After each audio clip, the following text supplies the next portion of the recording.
How are we doing, YouTube? Just wanted to throw my 2 cents in. I've seen some things online about doing a YouTube video about your own CrossFit garage gym. So I thought I'd throw mine out there. It's my first YouTube video, so we'll see how well this works. I'm located here in rural Iowa, so my nearest CrossFit box is about an hour, a little over an hour away from me. So from the place I work, it's still about another 45 to 50 minutes from where I work. So it's not super feasible for me, time-wise, to be a part of a CrossFit box, although I'd love to. It's just kind of not very practical for me or my family right now. And so I've got this massive machine shed. I'll do a quick pan around. It's very messy. My wife and I have kind of recently moved around here, but we do have a lot of other things going on in here between the farm machinery, kind of a little shop area. So my little area here is not very, very big, but I'll kind of go through briefly the different components to what I have going here, how it functions for me, and hopefully it takes some ideas, gives you some ideas for what you can do at home, whether you're out in the rural areas like I am, or maybe it's one of those things where you just like to have some equipment in your garage at home. I use this area pretty much exclusively I'm a teacher, so all the summer months I'll use this. I'll use it quite a bit during like fall, spring, and then in the wintertime I'll use it a little bit depending on temperatures. We've gotten about 40 below this past couple winters, so when I get to those situations, I have some guys I work out with at the school I teach at, and so we'll do some CrossFit WODs in the school weight room once school's out for the day.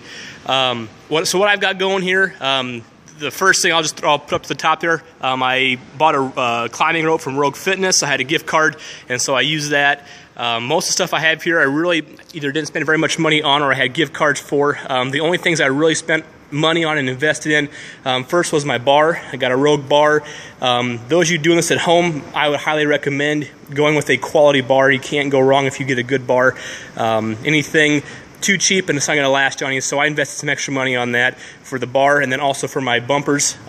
Just got some Rogue bumpers. I got a couple 45s there, and I got a stack of arrangement of 45s, 10s, and 25s there. So that was the biggest investment that I've had, along with the kettlebell there. Everything else really was relatively cheap or free.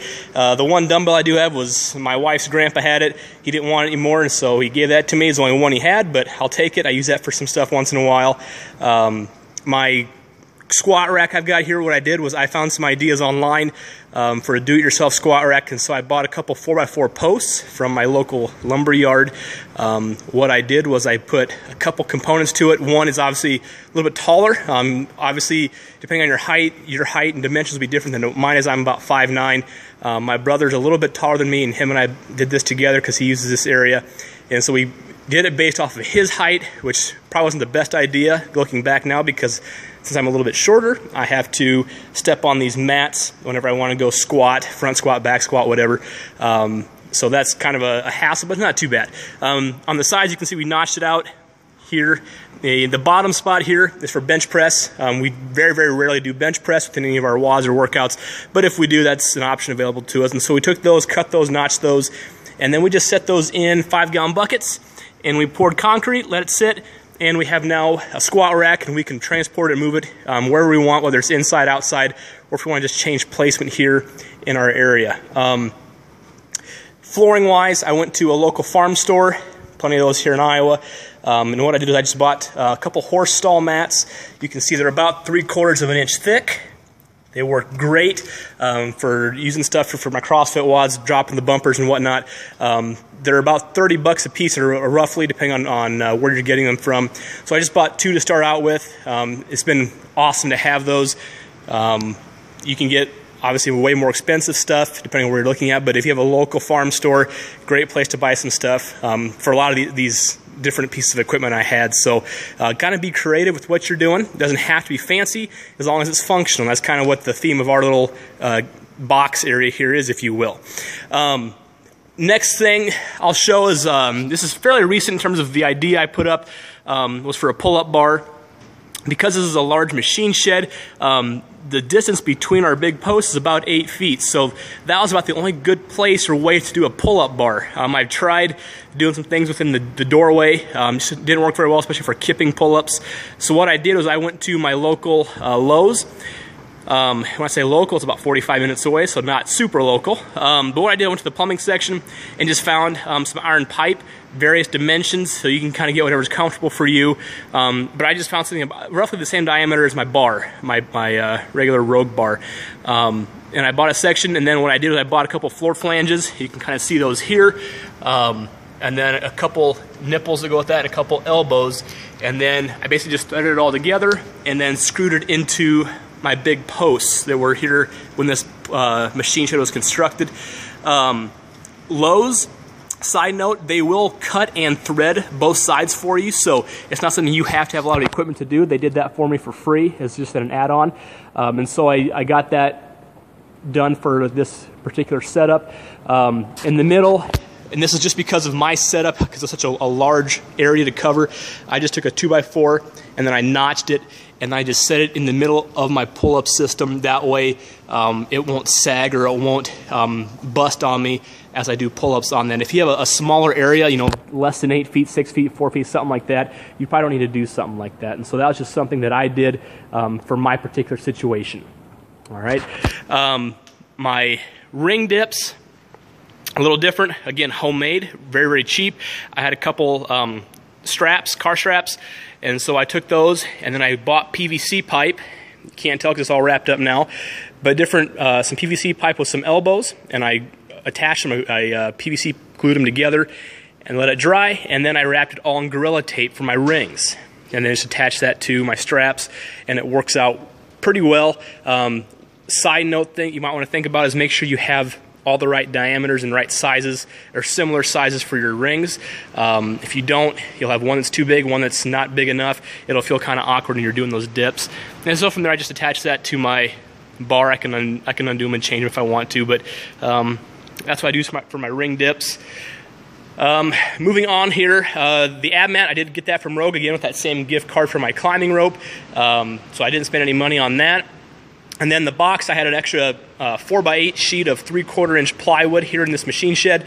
And so I took that with that one sheet and I made a box jump. I just Googled online some different ideas. I was just gonna go with one dimension, but then I found some ideas for a 30 by 24 by 20 inch box.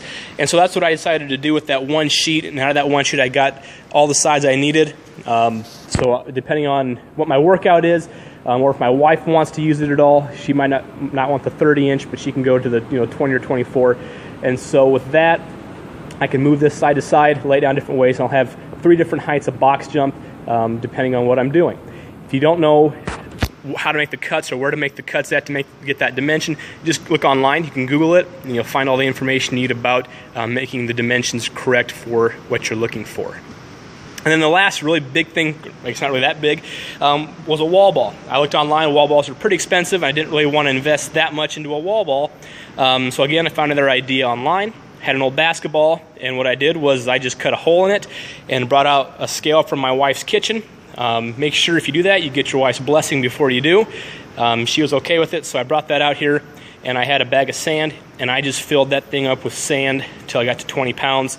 And then I took some liquid nails and secured the area that I had cut, and then covered it all up in duct tape. And then I just know I've measured up about 2 feet above where my pull-up system is about 10 feet, so I know where my target is. I did have a couple little shooting targets kind of on there to mark 10 feet, but after I hit that a number of times, it ripped off. So I just have a rough idea of where that 10-foot mark is, and I just go with it. So that's my little CrossFit box. It's not wonderful or fancy by any means, but it does work. A couple of the biggest issues I face, and you may face those too depending on your setup, is the birds. Because this is a huge machine shed and we live out in the country, birds will typically really love to come in here and they roost up in the tops. So then I fight feathers and bird feces and whatnot. So that's kind of a hassle, but you know what? Compared to some of the alternatives, it really isn't too bad. And then the cold's another big thing. So this year what I did was to try to combat that a little bit. I just got a massive Mr. Heater. It works awesome. It heats an area pretty well. It's just hard when it's 40 below zero. You can try all you want for the heating, and for an area that's as big as this area is, it won't heat everything well enough. So that's an issue. It's not so much the air temperature; it's going to be grabbing the bar with your hands, and that's extremely cold and very unpleasant. So you have to figure out what works best for you. I might look into some heating options for some wood heat or something like that with the wood burning stove. So that's my CrossFit area, or workout area. If you have questions, feel free to comment or post. I'd love to answer them, and if you need help, I'd love to help out any way I can. Have a good day.